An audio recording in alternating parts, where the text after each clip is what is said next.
Part है वो आपसे शेयर करूँगा। गैस्ट्रेशन, जैसा मैंने पहले बताया कि ये डायनेमिक प्रोसेस है और इसमें कोशिकाओं के अंदर अनेक प्रकार की मॉर्फोजेनेटिक मूवमेंट्स होती है। यह मूवमेंट्स एपिबोली और एम्बोली प्रकार की होती है।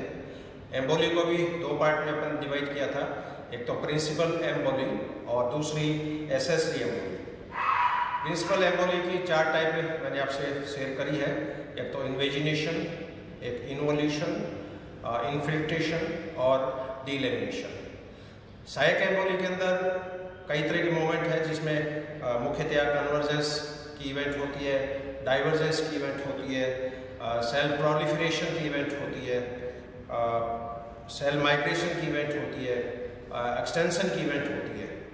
एक्सटेंशन के अंदर हालांकि कोशिकाओं में कोई गति नहीं होती है, लेकिन एम्ब्रियो जो होता है, डेवलपिंग स्टेज हो, गेस्टुला जो है, गेस्टुला जब न्यूला में कन्वर्ट होता है उसमें एम्ब्रियो अग्रपथ दिशा में लंबा हो जाता है और इसकी आकृति स्फेरिकल में होकर इलिप्टिकल प्रकार की हो जाती है या नाशपाती के आकार की हो जाती है।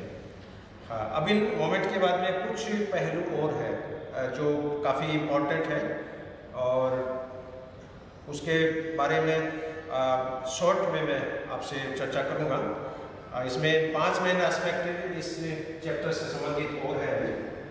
पहला जो पार्ट है that is physiology of gastrulation. Gestation के दौरान कोशिकाओं में क्या क्या कैटाबॉलिक एक्टिविटी होती है, क्या क्या इसके अंदर एनाबॉलिक एक्टिविटी होती है, तो इन सभी में मैं थोड़ा थोड़ा शेयर करूँगा। Physiology of gastrulation,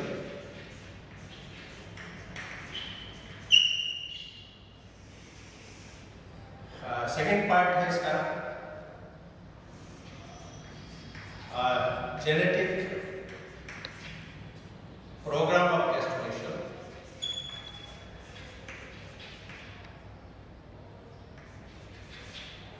genetic program of gestation.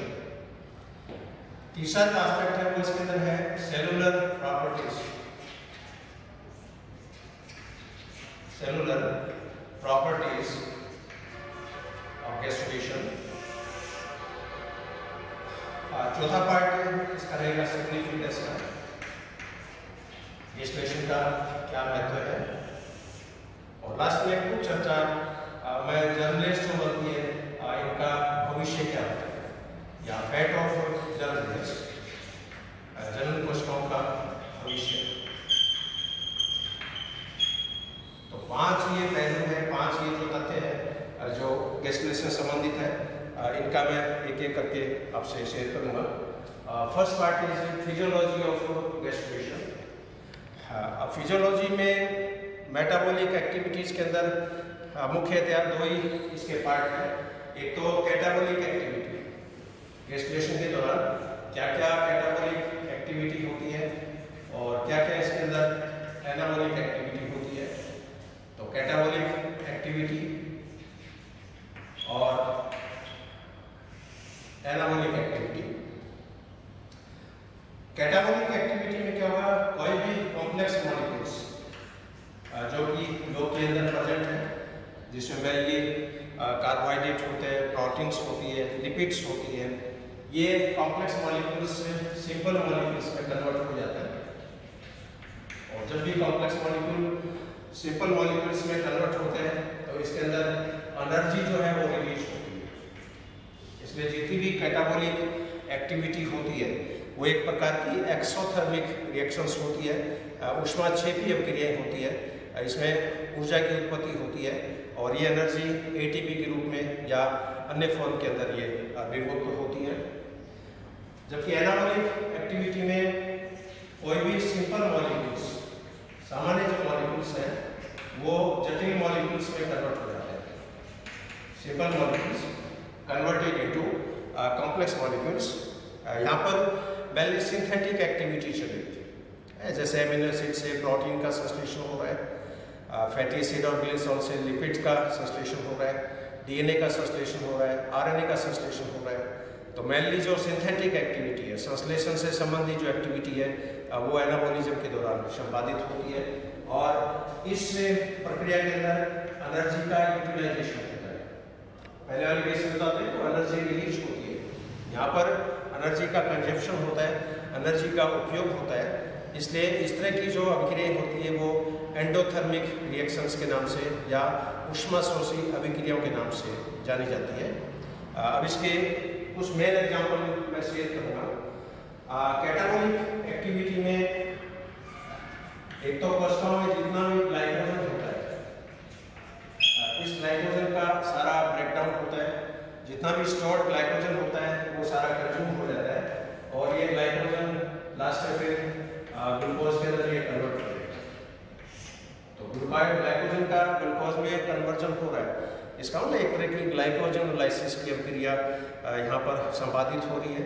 और इसके एविडेंस के बारे में जैसे मान लीजिए आप मोरुला की जैसे ब्लास्टोला स्टेज की ब्लास्टोमियस ले लो और गैस्ट्रोला स्टेज की कोशिका ले लो, तो ब्लास्टोला की जो ब्लास्टोमियर है उसमें ग्लाइकोजन की मात्रा बहुत ज़्यादा मिलेगी, लेकिन गैस्ट्रोला के अंत में जो कोशिका है उस कोशिका में ग्लाइकोजन की मात्रा लगभग नगण्य के बराबर होती है। तो ये एक इंडिकेशन है कि जब ब्लास्टोला गैस्ट्रोला में कन्वर्ट होता है तो कोशिकाओं में संचित ग्लाइकोजन का धीरे धीरे कंजप्शन हो जाता है, धीरे धीरे उसका ऑक्सीडेशन हो जाता है और इसमें निर्मुक्त जो ऊर्जा होती है वो सेल की एक्टिविटी के अंदर काम में आ जाती है। क्योंकि गैस्ट्रेशन की जो प्रोसेस है ये एक बहुत ही एक्टिव प्रोसेस है। यहाँ पर कोशिकाएं शांत स्वभाव की नहीं है, कोशिका के अंदर कोई कोई हलचल चलती रहती है, कोशिका में गतिविधियाँ चलती रहती है और हर गतिविधियों में ऊर्जा की आवश्यकता होती है। तो यहाँ पर ग्लाइकोजन का ब्रेकडाउन होता है, ग्लाइकोजन ग्लूकोज में कन्वर्ट हो जाएगा। इसके अलावा कोशिका में जो योग संचित योग जो होता है, योग के जो मॉलिक्यूल्स हैं ये सारा का सारा योग यहाँ पर डिग्रेड हो जाएगा और योग के अंदर जो पोषक पदार्थ मौजूद होते हैं वो यहाँ पर काम में ले लिए जाते हैं। और जैसा कि आप जानते हो कि योग के अंदर कार्बोहाइड्रेट भी होता है, योग में प्रोटीन्स भी होता है, योग में लिपिड मॉलिक्यूल्स भी होते हैं। कुछ अंडों के योग में प्रोटीन की मात्रा लिपिड से ज़्यादा होती है, उनको प्रोटीनेसियस योग के रूप में जाना जाता है। कुछ अंडों में लिपिड की मात्रा प्रोटीन से ज़्यादा होती है, उसको फैटी योग के रूप में जाना जाता है। तो अंडे के अंदर जो परिवर्तन होता है, जिन प्राणियों में प्लेसेंटा नहीं पाया जाता है उन प्राणियों में भ्रूण के पोषण के लिए योग एक रिजर्व स्टॉक के रूप में, एक रिजर्वोयर के रूप में ये काम करता है। तो ये कैटाबोलिक पार्ट है इसका गैस्ट्रेशन का और इसमें कॉम्प्लेक्स मॉलिक्यूल सिंपल मॉलिक्यूल्स में कन्वर्ट होंगे, सारा ग्लाइकोजन यहाँ पर काम में आ जाता है और योग में जितने भी न्यूट्रिटिव मॉलिक्यूल्स हैं वो धीरे धीरे कंज्यूम हो जाते हैं और लास्ट में ये डिग्रेड हो जाते हैं। इसका जो सेकंड पार्ट है एनाबोलिक पार्ट। अब एनाबोलिक पार्ट में मुख्य रूप से एक तो रेप्लिकेशन का प्रोसेस ये यहाँ पर चलेगा, इसके अलावा ट्रांसक्रिप्शन का प्रोसेस यहाँ चलेगा और ट्रांसलेशन का प्रोसेस यहाँ चलेगा।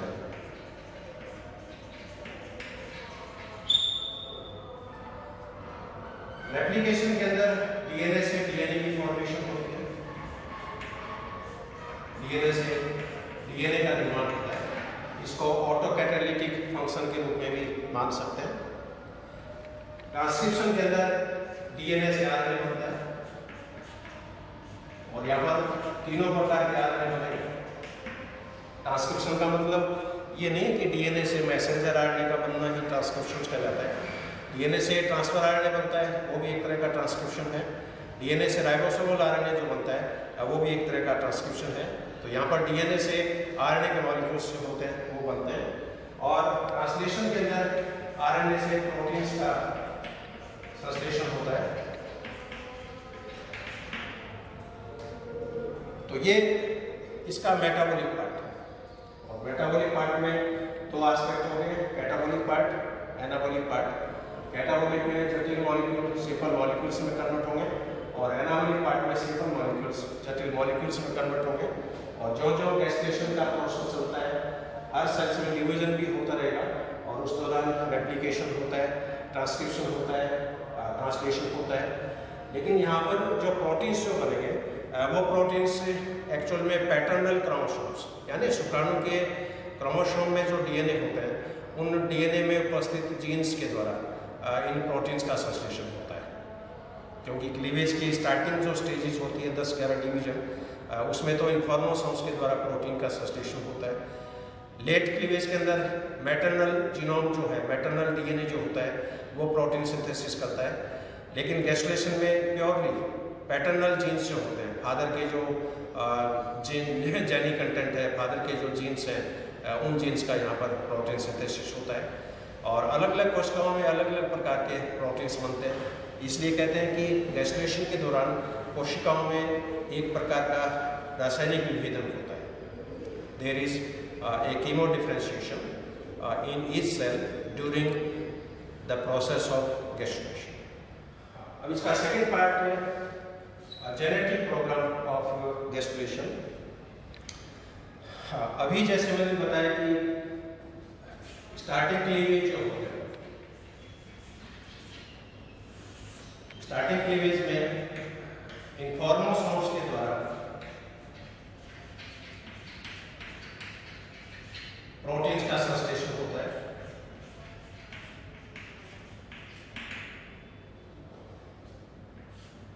लेट क्लीवेज में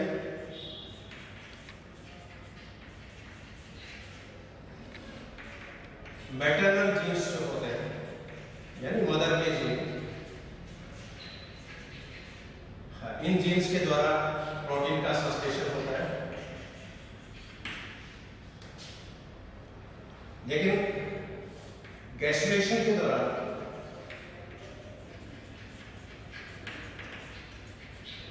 जो पैटर्नल जीन्स होते हैं, फादर के जो जीन होते हैं, ये जीन्स प्रोटीन का संश्लेषण करते हैं। अब यहाँ पर आप देख रहे हो अर्ली क्लीवेज के अंदर सेल्स हैं,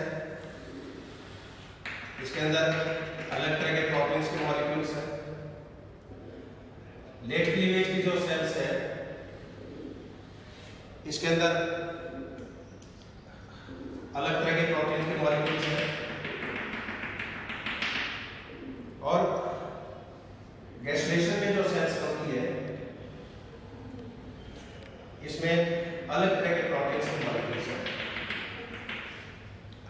लेकिन यहाँ पर पैतृक गुणसूत्रों के द्वारा, पैतृक जीन्स के द्वारा जो प्रोटीन्स बनते हैं, इन प्रोटीन्स के कारण इन कोशिकाओं में एक प्रकार की केमिकल प्रॉपर्टीज, एक प्रकार का केमिकल डिफरेंशिएशन, एक प्रकार का रासायनिक विभेदन इन कोशिकाओं के अंदर देखने को मिलता है। और इन प्रोटीन मॉलिक्यूल्स के कारण इन कोशिकाओं में कॉम्पिटेंसी की जो घटना होती है, कॉम्पिटेंसी, सामर्थ्य, ये इसके अंदर विकसित होता है। क्योंकि गैस्ट्रेशन के बाद में अपन देखते हैं कि न्यूरुलेशन का प्रोसेस स्टार्ट हो जाता है, नर्वस सिस्टम का बनना स्टार्ट हो जाता है। और जब भी ऑर्गेनोजेनेसिस होती है तो वहाँ पर दो अलग अलग कोशिकाओं के बीच में इंटरेक्शंस होता है, जिसमें एक कोशिका कोई पर्टिकुलर सिग्नल रिलीज करती है, जिनको इंड्यूसर्स या इंडक्टर के नाम से जाना जाता है। और ये इंडक्टर मॉलिक्यूल दूसरी रेस्पॉन्सिव सेल पे जाके काम करती है। लेकिन ये रेस्पॉन्सिव सेल इन इंडक्टर के प्रति अपनी अनुक्रिया तभी दर्शाती है जबकि उनके अंदर विशेष प्रकार के प्रोटीन के मॉलिक्यूल्स हों। फॉर एग्जाम्पल, गेस्ला में ऊपर एक्टोडर्म के नीचे नोटोकॉर्ड प्रेजेंट है और नोटोकॉर्ड से सिग्नल निकलते हैं। इन सिग्नल के प्रभाव के कारण एक्टोडर्म की जो डॉर्सल सरफेस है वो चपटी हो जाती है, जिसे न्यूरल प्लेट कहते हैं। उसके बाद में कोशिका फ्लास्क के समान हो जाती है। इसके अंदर इन्वेजिनेशन होता है, इसमें न्यूरल ग्रूव बनती है। न्यूरल ग्रूव के जो फोल्ड होते हैं वो आपस में मिल जाते हैं और उनके मिलने से फिर ये एक न्यूरल ट्यूब बनती है। ये न्यूरल ट्यूब आगे चलकर ब्रेन में और स्पाइनल कॉर्ड में कन्वर्ट हो जाती है। अब कई एक्सपेरिमेंट में देखा गया कि यदि नोटोकॉर्ड को रिमूव कर दें, नोटोकॉर्ड को रिमूव कर दें तो डॉर्सल सरफेस की जो एक्टोडर्म है वो ब्रेन की फॉर्मेशंस नहीं करती है। अब एक्टोडर्म में नर्वस सिस्टम को डेवलप करने की जो कैपेसिटी है, न्यूरल ट्यूब बनाने की जो कैपेसिटी है, वो पर्टिकुलर प्रोटीन्स के कारण होती है। और ये विशेष प्रोटीन्स जो होते हैं ये पैतृक जीन्स के द्वारा ही संश्लेषित होते हैं। इसको जैसे मैं फिगर के रूप में जैसे आपको बताऊँ, जैसे मान लीजिए ये गैस्ट्रा की डॉर्सल सरफेस की एक्टोडर्म है, this is ectoderm.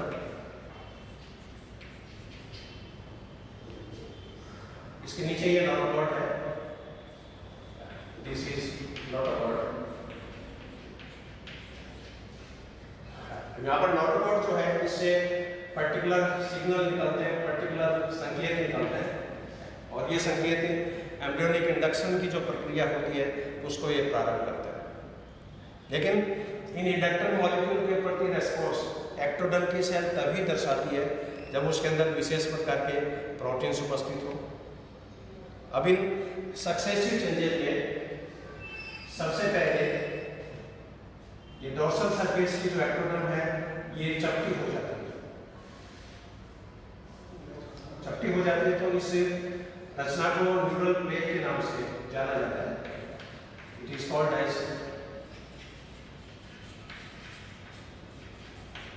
Neural plate. अब इस न्यूरल प्लेट के अंदर इन्वेजिनेशन होता है और इसके अंदर ये खांच हो जाती है। इस खांच को न्यूरल ग्रूव के नाम से जाना जाता है। It is called as neural groove.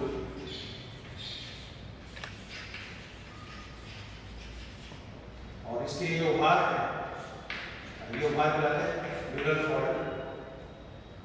अब ये दोनों न्यूरल फोल्ड एक दूसरे की तरफ प्रोसीड करते हैं और ये न्यूरल फोल्ड आपस में मिल जाते हैं। न्यूरल फोल्ड आपस में मिल जाते हैं। इन न्यूरल फोल्ड का फ्यूजन हो जाता है और उसके बाद में ये खोखली जो नलिका बनी जिसको न्यूरल ट्यूब बोलते हैं ये इससे सेपरेट हो जाती है।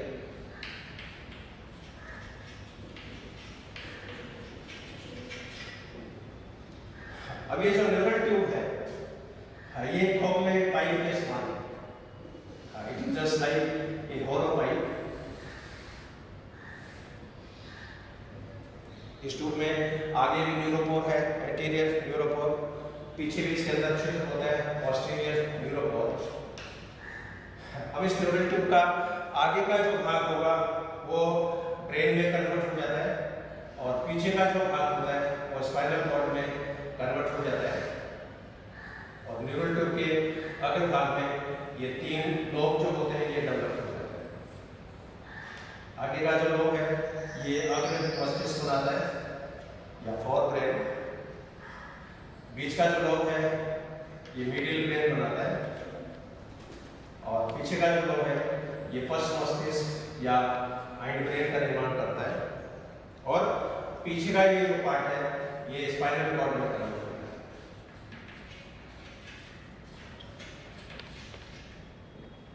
तो ये इसका जेनेटिक कोड। तो एक बार मैं फिर रिपीट कर दूं, क्लीवेज के दौरान इन्फॉर्मोसोम्स के द्वारा प्रोटीन सिंथेसिस होता है। लेट क्लीवेज में मैटरनल जीन्स के द्वारा प्रोटीन सिंथेसिस होता है।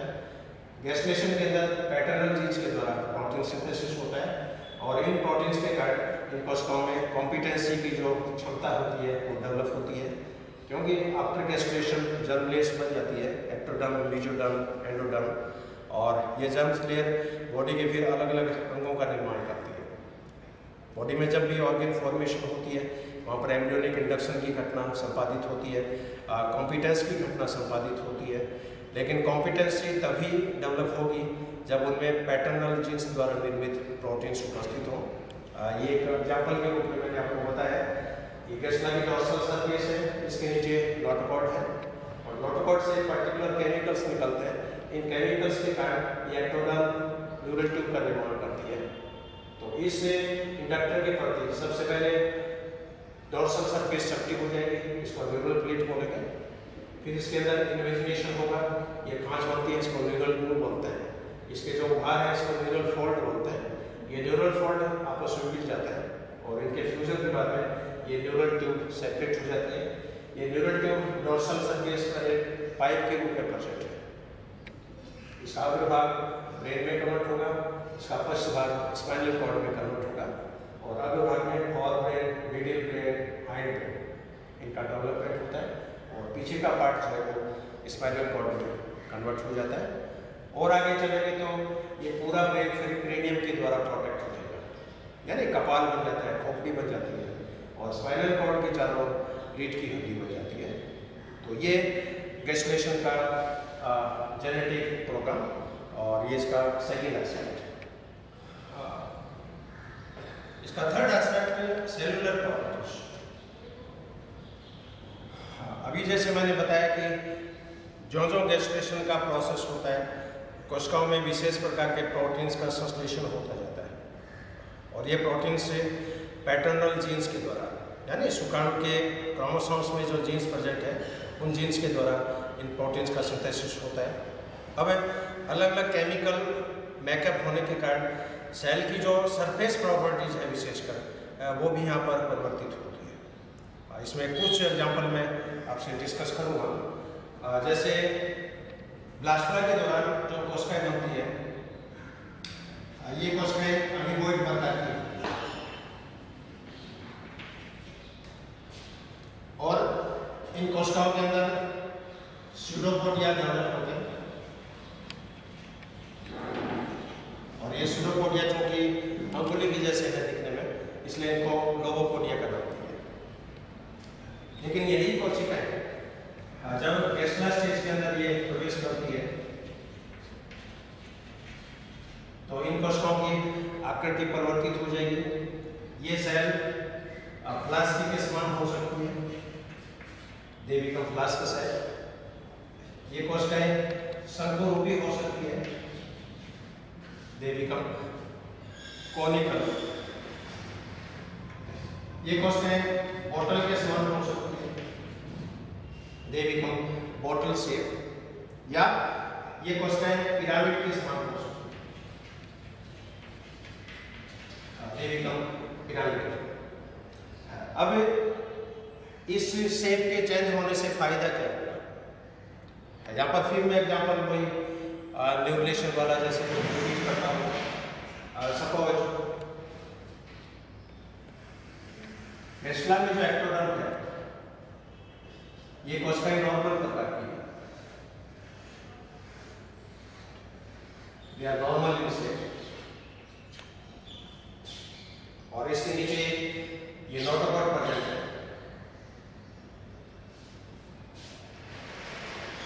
इन नोटोकॉर्ड से पर्टिकुलर ये सिग्नल निकलते हैं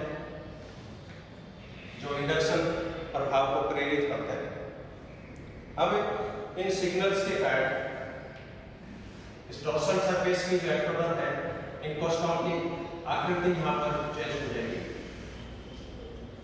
और ये कोशिकाएं पिरामिड के समान हो जाती है या फ्लास्क के समान हो जाती है या शंकुरूपी हो जाती है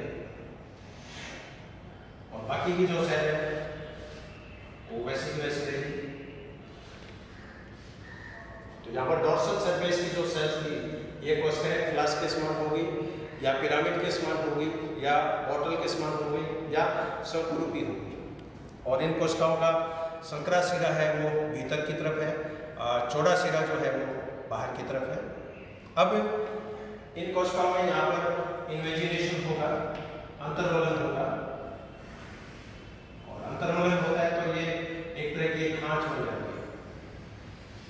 ये इन्वेजिनेशन ठीक उसी तरह होता है जैसे फॉर्मेटिव मोमेंट के दौरान जो अंतर्वलन की घटना अपने को देखने को मिलती है। जैसे पिछले टर्न पे मैंने एम्फियोक्सस में इन्वेजिनेशन को बताया था, तो एम्फियोक्सस में वेस्टर्न बोन की सेल है, उनकी आकृति चेंज हो गई और वो कोशिकाएं भीतर की तरफ इन्वेजिनेट होकर आर्केंट्रॉन कैविटी बनाती है।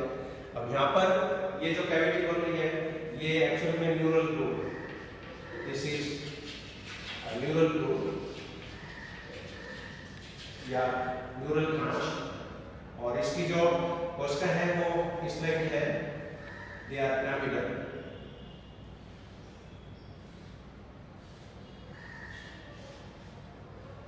अब ये कोशिकाएं फिर न्यूरल ट्यूब का निर्माण कर लेती है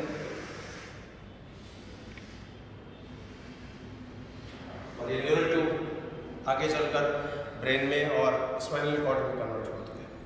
तो यहाँ पर एक तो कोशिकाओं की आकृति परिवर्तित होती है। इसके अलावा कोशिकाओं में कॉलोनी बनाने की कैपेसिटी, एग्रीगेशन की जो प्रॉपर्टीज होती है वो भी गेस्टेशन के दौरान देखी गई है। और एग्रीगेशन तभी होता है जब सेल की प्लाज्मा झिल्ली में जो ग्लाइकोकैलिक्स के जो मॉलिक्यूल्स हैं, ग्लाइकोप्रोटीन्स के मॉलिक्यूल हैं वो एक जैसे। फॉर एग्जांपल मान लीजिए कोई पेट्री डिश है, कोई कल्चर मीडियम है सपोज, और इस कल्चर मीडियम में एक्टोडर्म की सेल्स भी है, हजारों की संख्या में। मान लो इस कल्चर मीडियम के अंदर मान लो मेसोडर्म की सेल्स भी है, इसको मैं येलो कलर में जैसे मैंने दिखाया है। इस कल्चर मीडियम में मान लीजिए एंडोडर्म की सेल्स भी है, इसको मैंने ग्रीन कलर में जैसे दिखाया है। अब यहाँ पर ये सारी सेल सेपरेट है, सारी सेल आइसोलेट है, सभी सेल इंडिविजुअल है। लेकिन आधा पौन घंटे बाद में अपन देखते हैं कि इसी कल्चर मीडियम में सिमिलर नेचर वाली जो सेल्स होती है, यानी एक्टोडर्म की सेल्स एक जगह, मेसोडर्म की सेल्स एक जगह, वो एग्रीगेट हो जाती है। और आधा पौन घंटे बाद में अपन देखेंगे कि जो सेल्स एक्टोडर्म की थी वो एक जगह इकट्ठी होकर एक गोल झुंड बना लेती है। इसी तरह मेसोडर्म की जो सेल्स होती है ये आपस में एग्रीगेट होकर एक क्लस्टर बना लेती है। इसी तरह एंडोडर्म की जो सेल्स हैं ये भी आपस में एग्रीगेट हो जाती है और एग्रीगेट होकर ये क्लब बना लेती है, एक तरह का ये झुंड बना लेती है। तो गैस्ट्रेशन की जो सेल्स होती है, गैस्ट्रा की जो सेल्स होती है, इनके अंदर एग्रीगेशन की प्रॉपर्टीज पाई जाती है। और इसी एग्रीगेशन के कारण एक्टोडर्म की एक जर्म लेयर अलग बनती है, मेसोडर्म की लेयर अलग बनती है, एंडोडर्म की लेयर अलग बनती है। और हर सेल्स के अंदर अलग अलग सेलुलर प्रॉपर्टीज हैं, अलग अलग सरफेस प्रॉपर्टीज हैं। और यहाँ पर जो कोशिकाओं की जो आकृति परिवर्तित हो रही है, सेल में जो एग्रीगेशन का प्रोसेस है, ये एक्चुअल में प्लाज्मा झिल्ली के कारण है। प्लाज्मा झिल्ली और प्लाज्मा झिल्ली के नीचे जो एक्टोप्लाज्म है, जिसको मैंने कॉर्टेक्स का नाम दिया था, क्योंकि oogenesis में अंडे का जो परिधि वाला जो भाग है वो कॉर्टेक्स में कन्वर्ट हो जाता है। और कॉर्टेक्स में प्लाज्मा झिल्ली होती है, उसके नीचे एक्टोप्लाज्म होता है। इसके अलावा इसमें कुछ टेंसाइल प्रोटीन्स भी होते हैं, जिसमें जैसे ट्यूबुलिन है, एक्टिन के प्रोटीन्स है, माइक्रोट्यूबुल फॉर्मेशन की भी इस पार्ट में कैपेसिटी होती है। तो इस सरफेस प्रॉपर्टीज़ के कारण इनमें एग्रीगेशन की घटना पाई जाती है। और इस घटना को मॉलिक्यूलर किस के नाम से भी जाना जाता है? चोर चोर मौसेरे भाई जैसी कहावत है अपने, या इंग्लिश में birds which flew in flocks have the same feathers, यानी जो पक्षी झुंड में उड़ते हैं उनके पंख दिखने में एक जैसे होते हैं। तो यहाँ पर एक्टोडर्मल नेचर की सेल्स एक जगह इकट्ठी हो जाएगी, मेसोडर्मल नेचर की सेल्स एक जगह इकट्ठी हो जाएगी, एंडोडर्मल नेचर की सेल्स एक जगह इकट्ठी हो जाएगी। और इनके इकट्ठे होने के पीछे जो रहस्य है, जो मेन जो मुख्य कारण है, वो इसकी सरफेस के अंदर ही होता है। तो गैस्ट्रेशन के दौरान ये बहुत इम्पॉर्टेंट एस्पेक्ट है। और सेल की आकृति चेंजिंग होती है, सेल की सरफेस प्रॉपर्टी चेंजिंग होती है, सेल का जो कॉर्टेक्स पार्ट है उसके अंदर चेंजिंग होती है। हाँ, अब इसके बाद में इसका next part significance, significance of fertilization. हाँ, ऑन्टोजेनिक डेवलपमेंट में जितनी भी स्टेप्स अपने पढ़ी है पहले, गैमेटोजेनेसिस है, उसका अपना अलग मकसद है, फर्टिलाइजेशन का अपना अलग मकसद है, क्लीवेज का अपना अलग मकसद है, गैस्ट्रेशन का अपना अलग मकसद है। गैमेटोजेनेसिस का मेन मकसद होता है कि जो डिप्लॉयड जर्म सेल्स हैं उसको हैप्लॉयड सेल्स के अंदर कन्वर्ट करना। फर्टिलाइजेशन का मेन मकसद होता है कि जो हैप्लॉयड मेल और फीमेल गैमेट हैं उनको फर्टिलाइज करके वापस डिप्लॉयड स्टेज को डेवलप करना। क्लीवेज का मेन मकसद होता है कि बहुकोषीय के प्राणियों में लाखों अरबों की संख्या में कोशिकाएं होती है, तो उन कोशिकाओं की फॉर्मेशन कैसे की जाए, इसलिए क्लीवेज के अंदर रैपिड मल्टीप्लिकेशन होता है, रैपिड माइटोसिस होता है। और गैस्ट्रेशन का अपना मकसद है कि यहाँ पर अलग अलग जर्म लेयर्स बनती है। तो इनके मुख्य क्या महत्व है, गैस्ट्रेशन क्यों होता है, गैस्ट्रेशन नहीं हो तो क्या इसके अंदर मालफॉर्मेशन हो सकती है, एम्ब्रियो के अंदर क्या विकृति पैदा हो सकती है, वो एस्पेक्ट में आपसे शेयर करूँगा। गैस्ट्रेशन में सबसे पहला जो इसका महत्व है वो महत्व है कि इसके अंदर जनरल स्तरों का निर्माण होता है, फॉर्मेशन ऑफ जर्म लेयर्स। ये जर्म लेयर्स 3 प्रकार की होती है। एक तो एक्टोडर्म, इसके नीचे होती है मेसोडर्म,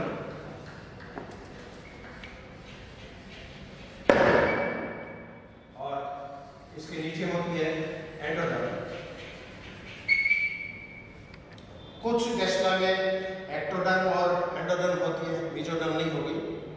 उनको डाइडर्मिक गैस्ट्रा के नाम से जाना जाता है। कुछ गैस्ट्रा में तीनों जनरल स्तर का निर्माण होता है, वो डाइडर्मिक गैस्ट्रा के नाम से जाने जाते हैं। तो जर्म लेयर की बेसिस पे गैस्ट्रा जो है वो 2 प्रकार के हो सकते हैं। एक तो डाइडर्मिक, जिसके अंदर 2 जर्म लेयर्स होती है, और एक ट्राइडर्मिक, जिसके अंदर ये तीनों जर्म लेयर्स पाई जाती है। तो गैस्ट्रेशन का सबसे पहला जो सिग्निफिकेंस है, सबसे पहला जो महत्व है, that is formation of germ layers. Second aspect इसमें गैस्ट्रेशन के दौरान एक स्पेशल कैविटी बनती है जिसे आर्केंट्रॉन कहते हैं। फॉर्मेशन ऑफ आर्केंट्रॉन या आद्यंत्र गुहा, क्योंकि ब्लास्टुलेशन के अंदर तो ब्लास्टोसिल कैविटी बनती है, गैस्ट्रेशन के अंदर आर्केंट्रॉन कैविटी बनती है, और यही आर्केंट्रॉन कैविटी आगे चलकर आहार नाल के अंदर या एलिमेंट्री कैनाल के अंदर कन्वर्ट हो जाती है। और आर्केंट्रॉन का जो छिद्र होता है जिसे ब्लास्टोपोर बोलते हैं, आर्केंट्रॉन की छिद्र के द्वारा बाहर खुलता है, उसे ब्लास्टोपोर बोलते हैं। अब ये ब्लास्टोपोर उस प्राणियों में तो माउथ के अंदर कन्वर्ट होता है, और उस प्राणियों के अंदर ये एनस में कन्वर्ट होता है। तो जिन प्राणियों में ब्लास्टोपोर के द्वारा माउथ की फॉर्मेशन होती है वो प्राणी प्रोटोस्टोम्स के नाम से जाने जाते हैं। जिन प्राणियों में ब्लास्टोपोर के द्वारा एनस की फॉर्मेशन होती है वो प्राणी ड्यूट्रोस्टोम्स के नाम से जाने जाते हैं। और प्रोटोस्टोम्स प्राणी जो होते हैं वो पैदा होते ही खाना पीना स्टार्ट करेंगे, क्योंकि उन्हें माउथ की फॉर्मेशन पहले हुई है, एनस की फॉर्मेशन बाद में हुई है। इसलिए प्रोटोस्टोम्स में फीडिंग प्रोसेस पहले स्टार्ट होगा, और डिफिकेशन का जो प्रोसेस है, मल त्याग मूत्र त्याग का जो प्रोसेस है वो बाद में संपन्न होगा। लेकिन ड्यूट्रोस्टोम जो प्राणी होते हैं इनमें एनस पहले बनती है, इसलिए इनमें डिफिकेशन का प्रोसेस पहले स्टार्ट होगा, और भोजन ग्रहण का जो प्रोसेस है वो बाद में स्टार्ट होता है। हाँ, इसके अलावा कोशिकाओं में एक तरह का कीमो डिफरेंशिएशन होता है।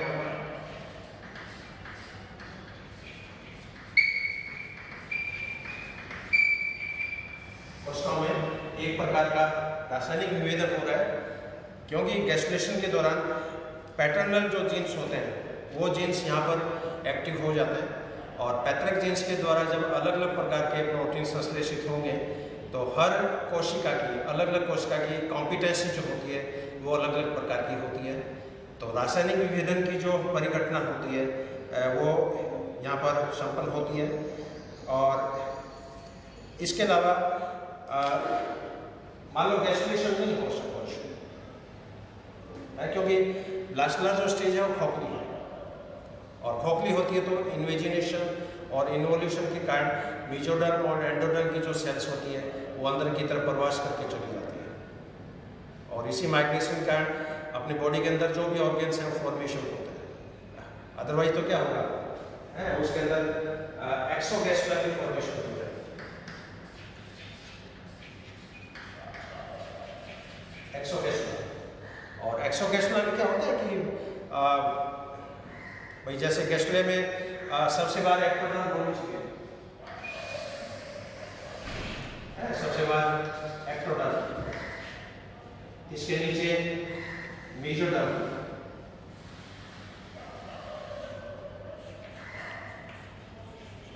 और मेसोडर्म के नीचे एंडोडर्म का आवरण वो होना चाहिए।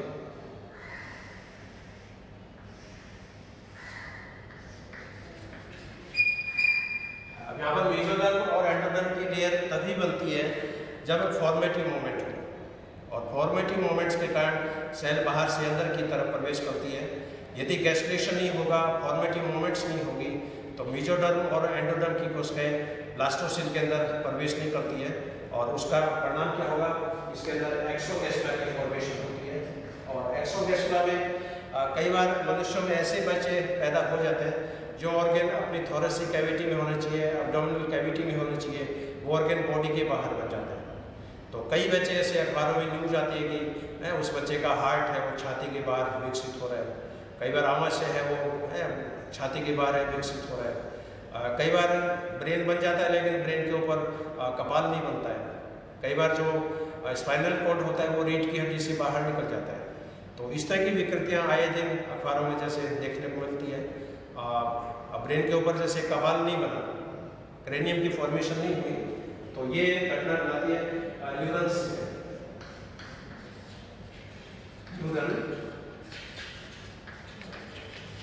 सिफेली। तो न्यूरल सिफेली में ब्रेन तो बन गया लेकिन ब्रेन के ऊपर क्रेनियम की फॉर्मेशन नहीं हुई, कपाल की फॉर्मेशन नहीं हुई। इसी तरह स्पाइनल कॉर्ड के चारों रीढ़ की हड्डी नहीं बनती है, और रीढ़ की हड्डी नहीं बनती है तो ये स्पाइनल कॉर्ड जो है ये बाहर निकल जाता है, और ये कंडीशन कराते हैं स्पाइना बाइफिडा।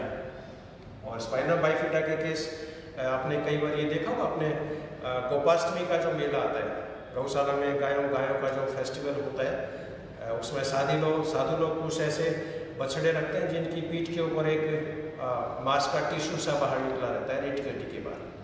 तो ये टिश्यू एक्चुअल में स्पाइनल कॉर्ड है, और स्पाइनल कॉर्ड है, इसके चारों वर्टिब्रल कॉलम की फॉर्मेशन नहीं हुई और ये सरफेस से बाहर निकल जाती है। तो ये एक इसके अंदर ये मेन प्रॉब्लम है। तो गैस्ट्रेशन की जो मुख्य सिग्निफिकेंस, जनन स्तरों का निर्माण, आर्टेंट्रोन का निर्माण जो आगे चलकर आहार बनाएगी, कोशिकाओं का रासायनिक विभेदन, हीमोडिफरेंशिएशन, इसके अलावा मॉर्फोजेनेटिक मोमेंट यदि नहीं होगी तो उस केस में एक्सोगैस्ट्रा की फॉर्मेशन होती है, और एक्सोगैस्ट्रा जब बनता है तो जो ऑर्गेन शरीर के अंदर बनने चाहिए वो ऑर्गेन शरीर के बाहर बन जाते हैं। इसमें दो एग्जाम्पल मैंने कोट किए हैं। एक तो न्यूरल सिफेली। न्यूरल सिफेली में क्या होगा, ब्रेन तो बन जाता है लेकिन ब्रेन के चारों ओर क्रेनियम की फॉर्मेशन नहीं होती है। दूसरा एग्जाम्पल मैंने कोट किया स्पाइनल बाइफिडा। तो स्पाइना बाइफिडा में स्पाइनल कॉर्ड जो होता है वो रीढ़ की हड्डी के बाहर निकल जाता है। तो ये कुछ महत्वपूर्ण सिग्निफिकेंस है गैस्ट्रेशन की। अब इसके बाद में इसका जो लास्ट जो पार्ट है, फैट ऑफ जर्म। अब ये सभी के दिमाग में क्वेश्चन उठना स्वाभाविक है कि एक्टोडर्म से बॉडी के कौन कौन से बनते हैं, मेसोडर्म से बॉडी के कौन कौन से बनते हैं, एंडोडर्म से कौन कौन से बनते हैं। तो ये एस्पेक्ट मैं पूरा डिटेल में डिस्कस नहीं करूँगा क्योंकि इस पर एक पूरा एक व्याख्यान हो सकता है, सेजा ऑफ जर्म लेयर्स। लेकिन मुख्य रूप से एक मोटा मोटी आइडिया जैसे मैं आपको बता देता हूँ कि अपने शरीर में बाहर से जितनी भी रचनाएं आपको दिखा रही हैं, चाहे वो रेटिना हो, चाहे बाल हो, दांत हो, होठ हो, स्किन हो, ये सारी एक्टोडर्म के द्वारा बनती है। अब अपने बॉडी के अंदर आहार नाल है, आहार नाल और उससे संबंधित जितनी भी रचनाएं होती है वो सारी एंडोडर्म से बनती है। अब आहार नाल और बॉडी वाल के बीच में जो ऑर्गेन्स हैं वो सारे मेसोडर्म से बनते हैं। तो मुख्य ऑर्गेन जो बनते हैं वो मैं आपसे शेयर करूँगा। सबसे पहले जैसे एक्टोडर्म से बनने वाले ऑर्गेन कौन कौन से, ऐसे कौन कौन से ऑर्गेन्स हैं जो एक्टोडर्म के द्वारा डेवलप होते हैं। एक्टोडर्म से बनने वाले ऑर्गेन्स में स्किन की एपिडर्मिस,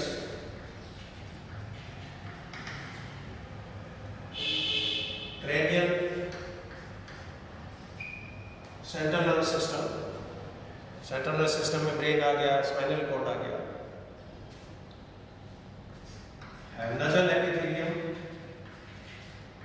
नासिका की जो उपकला है ये एक्टोडर्म के द्वारा डेवलप होती है। आंखों की कॉर्निया,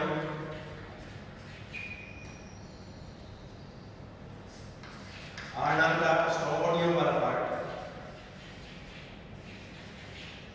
या जिसको फोरगट बोलते हैं, आर्नाल का हाइंडगट वाला पार्ट,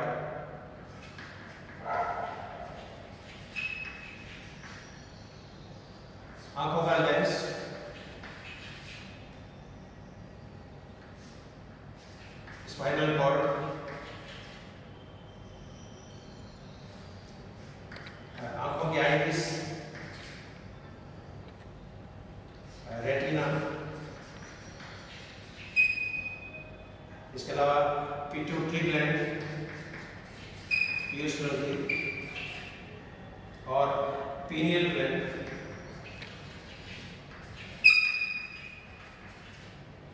ये बॉडी के कुछ ऑर्गन हैं जो एक्टोडर्म के द्वारा निर्मित होते हैं। इसके अलावा दांतों की इनेमल, दांतों की जो व्हाइट कलर की जो कवरिंग है इनेमल, दांतों की डेंटिन, ये एक्टोडर्म के द्वारा निर्मित होती है। मेसोडर्म से बनने वाले जो बॉडी में सबसे ज्यादा ऑर्गन्स जो बने हैं, सबसे ज्यादा जो रचनाएं बनती है वो मेसोडर्म के द्वारा बनती है। मेसोडर्म के द्वारा कार्टिलेज, बोन्स, जितनी भी हड्डियां हैं ये मेसोडर्म से बनेगी।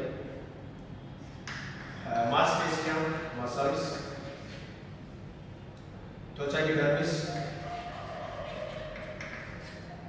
इसके अलावा संयोजी ऊतक, कनेक्टिव टिश्यू,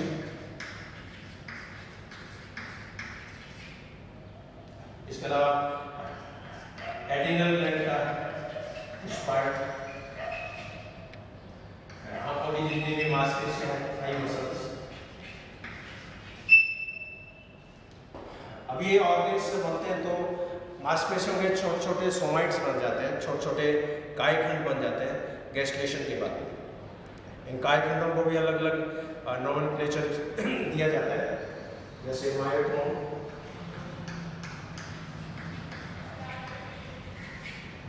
डर्मेटोम, स्क्लेरोटोम।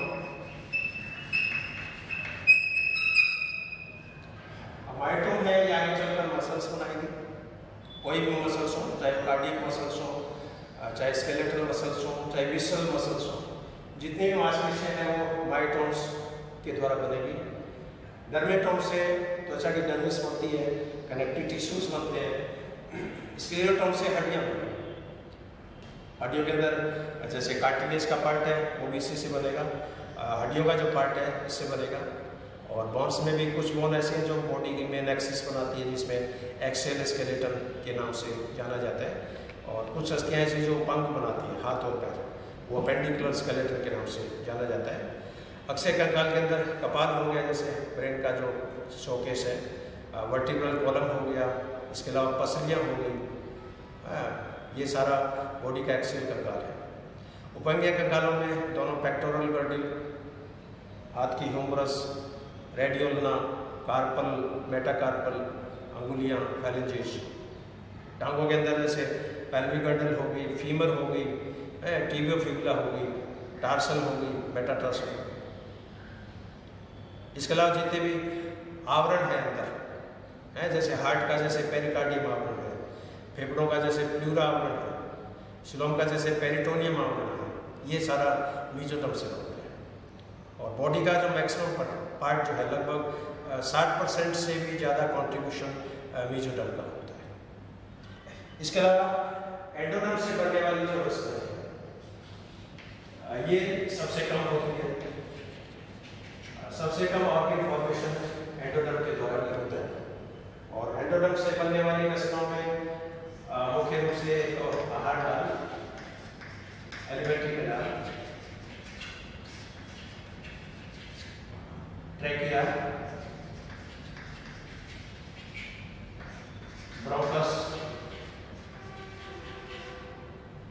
फेफड़े, इसके अलावा लीवर, पैनक्रियास, टॉन्सिल्स, गिल्स, इसके अलावा जो parathyroid gland,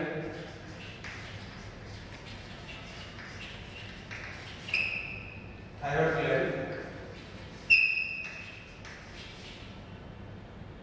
thymus gland,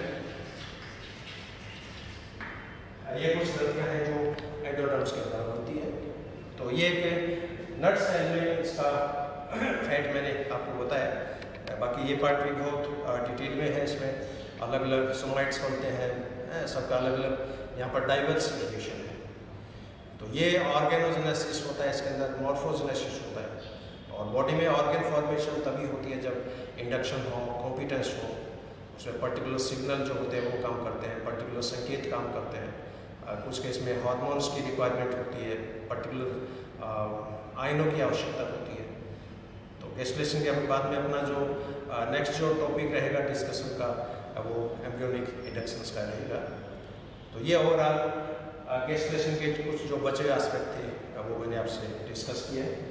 physiology of gastrulation, genetic program of gastrulation, cellular properties of gastrulation, gastrulation का क्या महत्व है, और गैस्ट्रा में जो जनन स्तर है एक्टोडर्म, मेसोडर्म, एंडोडर्म, इन जनन स्तरों से बॉडी के कौन कौन से ऑर्गन्स हैं। और बेसिक आइडिया मैंने आपको बता दी कि अपने शरीर में बाहर से जितनी भी रचनाएं आपको दिखाई दे रही है वो सारी एक्टोडर्म से बनेगी। आहार नाल उससे संबंधित जितनी भी रचनाएं हैं वो सारी एंडोडर्म से बनेगी। जितनी भी मांसपेशियाँ हैं, हड्डियाँ हैं, कार्टिलेज हैं, कनेक्टिव टिश्यूज हैं, जितने भी अंदर के जो आवरण हैं, पेरिकार्डियम, प्लूरा, पेरिटोनियम, ये सारे मेसोडर्म से बनेगी। और सबसे ज़्यादा ऑर्गन मेसोडर्म से बनते हैं, सबसे कम ऑर्गन एंडोडर्म से बनते हैं। आपने ये व्याख्यान बहुत ध्यान से सुना, इसके लिए I am highly thankful to you.